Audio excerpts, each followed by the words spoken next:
Getting into the iPhone 12 Pro for the second time. We're going to go over design, camera, main internals, other hardware, release date, options, all that great stuff. Starting with design, major redesign, all reports, all analysts are pretty much claiming that. Major redesign. Ming-Chi Kuo is claiming it's going to be an iPhone 5 inspired with a tiny bit of rounded, edges towards it, but it'll, be inspired off the iPhone 4 or 5 or whatever you want to, a box design, kind of like the iPad Pro. Colors, there's no reports on any new colors, anything going away, so we're expecting right now silver, gold, space gray with the midnight green they announced back in September. The sizing is going to go up from the 5.8 to 6.5 inches. We're getting a 6.1 inch and a 6.7 inch, while the lower end version, the iPhone 12, not the Pro, will come in 5.4 and 6.1 inch options. So 6.7 inch mammoth, that's great. It's likely we're gonna get slimmer bezels, redesigned. They're probably not gonna wanna make the phone any bigger because it's already pretty big. We're gonna get a reduced notch. Ming-Chi Kuo claimed a couple years ago that some of the sensors in the iPhone would be combined, some of the Face ID components, for a smaller notch. We're also gonna get a vertical ringer switch. Ringer, that little mute switch on the side of your phone that you use more than you think? Yeah, it's gonna be vertical. 2018 and 19, there were so many reports claiming the 2020 iPhone is gonna have USB-C. 2019 iPhone will have, Lightning again. USB-C coming to the iPhone 2020 now. What happens? Ming-Chi Kuo claims 2021 there will be no port in one of the iPhones, which leads us to think, why only have USB-C for 1 year in 2020 if you're gonna remove it in 2021? So sticking with Lightning is becoming more and more likely.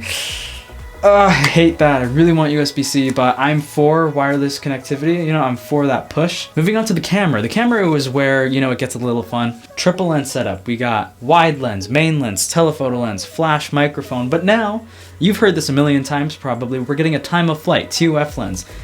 We talked about this in my last video since it's coming with the iPad Pro for 2020.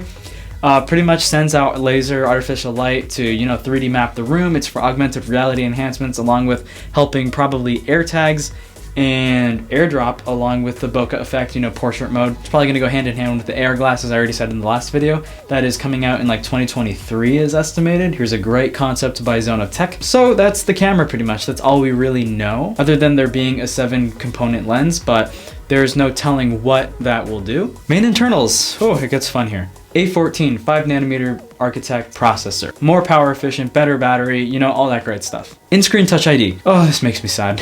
It was rumored that we were going to be getting Touch ID. It was amazing, Touch ID, in-display Touch ID is coming to the iPhone for 2020, but now Touch ID will come as early as 2021 with Face ID. The notch isn't going anywhere anytime soon. It will only be reduced, and the notch isn't going to go to likely 2022 or past that. Main internals, also, we're going to get 6 GB of RAM up from 4. 6 gigs is probably only going to be for the iPhone 12 Pro and 12 Pro Max, not the 12 that's going to remain at 4. And we're getting 5G. It gets a little weird here. Why? So millimeter wavelength is coming in January, but we're getting just like a lousy version of 5G in September. Why? Well, I'll tell you why. Analyst is claiming, did I just shake the room? I got really aggressive. Millimeter wavelength is being delayed because Apple is opting from taking their antenna in package modules from third parties, and they want to, in-source them, so it's going to be delayed a little bit, but, what are you going to do? ProMotion display. Fantastic. We've been looking for that forever. More and more phones are getting, ProMotion displays. Only like one phone, I think it's like the Razer, has 120 hertz display, while a few others, including the Galaxy and Huawei, I think, they're, they're getting 90 hertz. Also, Face ID Generation 4. There's no telling how much faster, what it's going to be better at exactly, but it is going to improve. Bilateral charging.